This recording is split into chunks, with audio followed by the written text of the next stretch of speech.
Bismillahirrahmanirrahim. Assalamualaikum warahmatullahi wabarakatuh.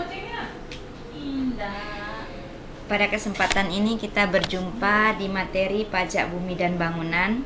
Baik, sebelum kita masuk, karena topik pada kesempatan ini kita akan bahas cara perhitungan pajak bumi dan bangunan. Namun mungkin ada baiknya kita akan bahas beberapa istilah. Sebenarnya ini bukan istilah, ini adalah kepanjangan atau kesingkatan dari beberapa istilah yang ada di pajak bumi dan bangunan itu sendiri. Nah, yang pertama nanti kita akan ketemu dengan NJOP. Jadi NJOP ini kepanjangan dari nilai jual objek pajak. Kemudian ada NJOP-TKP, nilai jual objek pajak tidak kena pajak. Kemudian ada nilai jual kena pajak, nanti nilai jual kena pajak. Nah, jadi ini adalah istilah-istilah yang akan kita jumpai di dalam pajak bumi dan bangunan.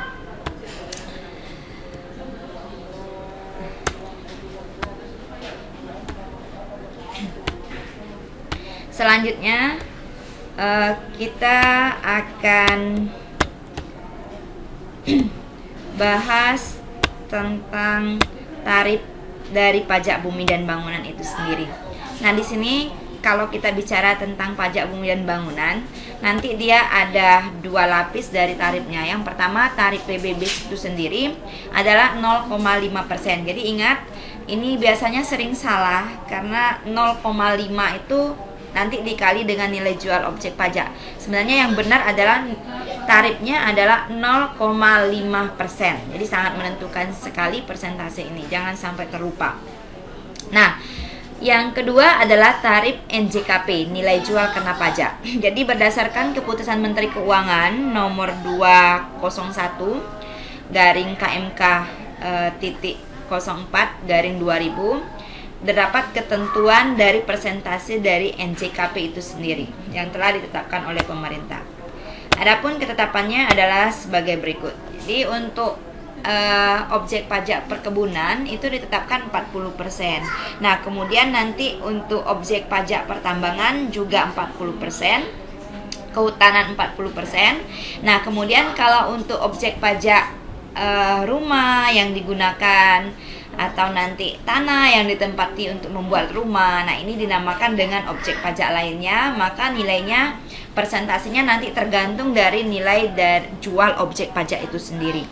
Berapa itu nilainya? Di sini ditetapkan untuk yang NJOP besar dari 1 miliar itu 40% nilai jual objek pajak tidak kena pajaknya. Kemudian untuk NJOP yang kecil dari 1%, maka NJKP-nya, nilai jual kena pajaknya adalah 20%. Oke, jadi ini nanti akan sering kita jumpai. Yang pertama tadi ada istilah, yang kedua adalah tarif untuk perhitungan PBB. Sekarang coba kita lihat contoh kasus. Sebenarnya ini lebih tepatnya adalah contoh soal ya. Oke. Nah, di sini ada Tuan Po, seorang pengusaha terkenal, memiliki 2 buah rumah pada tahun 2017. Nah, objek pertama terletak di Desa Air Kelinsar dan objek keduanya terletak di Desa Talang Bengkulu. Diketahui bahwa untuk objek pertama nilai jual objek pajak buminya adalah 80 juta. Dan nilai jual objek pajak bangunan atau rumahnya nilainya 75 juta. Kemudian diketahui juga bahwasanya untuk objek pajak kedua, Tuan Po ini nilai tanah yang dimilikinya yang berada tadi di Desa Talang Bengkulu itu senilai 90 juta dan nilai rumahnya atau bangunan sebesar 60 juta. Nah, di sini kita diminta untuk menghitung berapa PBB terhutang tahun 2017 Tuan Po. Baik, kita akan coba selesaikan satu persatu. Di sini ada 4 langkah yang saya coba untuk uraikan. Yang pertama, kita harus mencari terlebih dahulu adalah nilai jual objek pajak masing-masing dari objek pajak tadi. Tadi kan ada 2 objek pajaknya. Nah, di sini secara garis besar dulu, nanti kita akan turunkan satu persatu. Yang pertama, kita harus tahu PBB terhutang. PBB terhutang nanti rumusnya adalah tarif dikali dengan NJKP. Kita turunkan lagi, NJKP itu sendiri rumusnya adalah nilai jual objek pajak setelah kita kurangi dengan nilai jual objek pajak tidak kena pajak. Oke. Kemudian nilai jual objek pajak itu sendiri kita turunkan lagi, mencarinya adalah nilai jual objek pajak bumi ditambah dengan nilai jual objek pajak bangunan. Kita kembali ke contoh kasus atau contoh soal tadi.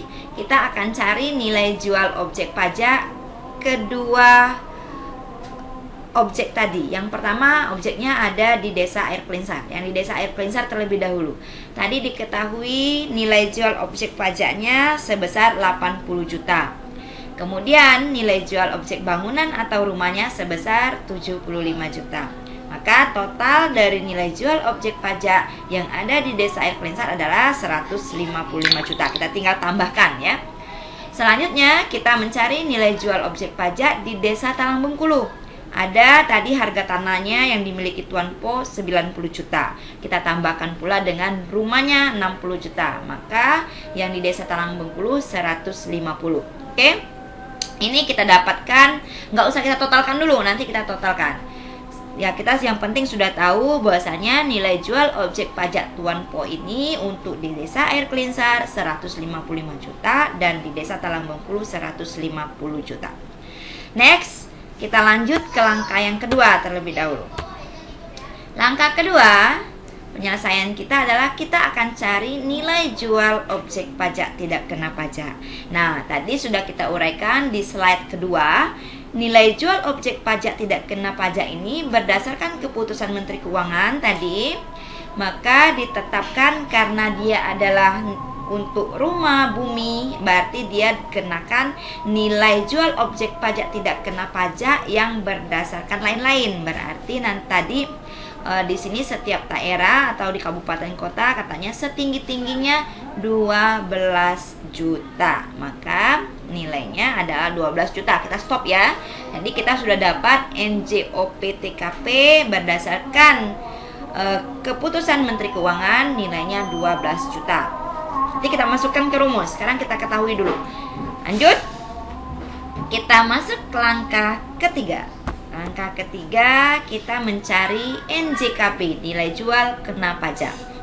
Oke, untuk nilai jual kena pajak ini berdasarkan masih keputusan Menteri Keuangan nomor 201/KMK.04/2000. Maka tadi kan banyak tuh uraiannya. Kalau NJKP itu ada 40%, ada 20%.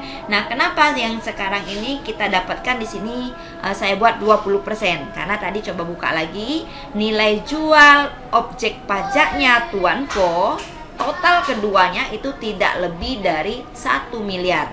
Maka kalau kurang dari 1 miliar dia tarif NJKP-nya 20%. Kalau lebih dari 1 miliar baru 40%. Sehingga rumusnya tadi untuk mencari NJKP adalah NJOP dikurang dengan NJOP TKP ya. Jadi saya ulang lagi, nilai jual objek pajaknya kita total, kemudian kita kurangkan dengan nilai jual objek pajak tidak kena pajak tadi 12 juta. Sekarang coba kita masuk ke contoh soal lagi. Tadi kita sudah cari untuk nilai jual objek pajak di Desa Air Klinsar sebesar 155 juta. Ya, kita tambahkan dengan nilai jual objek pajak yang berada di Desa Talang Bengkulu sebesar 150 juta. Sehingga total dari nilai jual objek pajak Tuan Po adalah sebesar 305 juta. Kita kurangi dengan nilai jual objek pajak tidak kena pajak. Ini bonus ya istilahnya, ini bonus dari pemerintah. Jadi dikurangi sebesar 12 juta. Sehingga pencet kalkulatornya itu sudah langsung dapat 293 juta. Nah, sekarang kita kembali lagi tadi ke atas. Coba dilihat di atas sudah diketahui NJKP-nya sebesar 20%. Berarti 20%-nya kita kalikan dengan hasil tadi nilai jual kena pajak tadi 293. Maka didapat NJKP 58.600.000. Oke, ini belum pajak ya, ini belum pajak. Ingat, kita baru masuk langkah ketiga, masih ada satu langkah lagi. Baik, sampai di sini kita ulang lagi ke atas atau kita lanjut? Kita lanjut dulu, nanti kita simpulkan mulai dari atas lagi. Next, untuk langkah keempat, berarti ini langkah terakhir dalam perhitungan PBB. Kita mencari berapa sebenarnya PBB terhutangnya Tuan Po. Maka kita balik lagi ke materi pertama. Tarif PBB itu adalah 0,5% dikali dengan NJKP. Nah, 0,5% dikali dengan NJKP kita sudah cari tadi di langkah ketiga NJKP. NJKP-nya tadi nilainya 58.600.000. Tinggal kita kalikan dengan 0,5%. Ingat, jangan terlupakan persennya ya, akan sangat jauh berbeda hasilnya kalau kita tidak mengalihkan dengan persen. Sehingga 0,5% dikali 58.600.000 didapat nilai PBB atau pajak ya. Pajak PBB-nya Tuan Po dengan tadi dia punya rumah 2, punya tanah 2, itu dia membayar 1 tahunnya 293.000. Oke. Sampai di sini. Ini artinya dengan total nilai jual tadi nyampe 300-an, 305, ternyata pajaknya setahun itu hanya 293. Artinya pajak ini tidak mahal, bukan? Baik, tidak mahal. Kalau tidak mahal, ingat kita bisa menghitung pajak. Kenapa kita tidak mau bayar pajak? Kita mengetahui kegunaan pajak, kita harus membayar pajak. Oke, sampai di sini kita ulang ke atas scrollnya. Kita ulang ke atas, namun saya tidak akan uraikan begitu rinci lagi. Kita lihat ini tadi. Oke, kenapa saya bilang tidak mahal pajaknya? Ternyata dia punya 2 rumah, punya 2 tanah dengan total nilainya 305.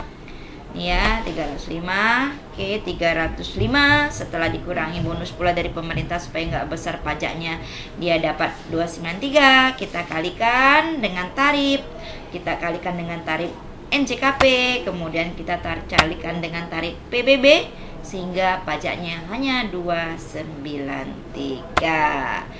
Oke, sampai di sini semoga bermanfaat. Terima kasih. Wassalamualaikum warahmatullahi wabarakatuh.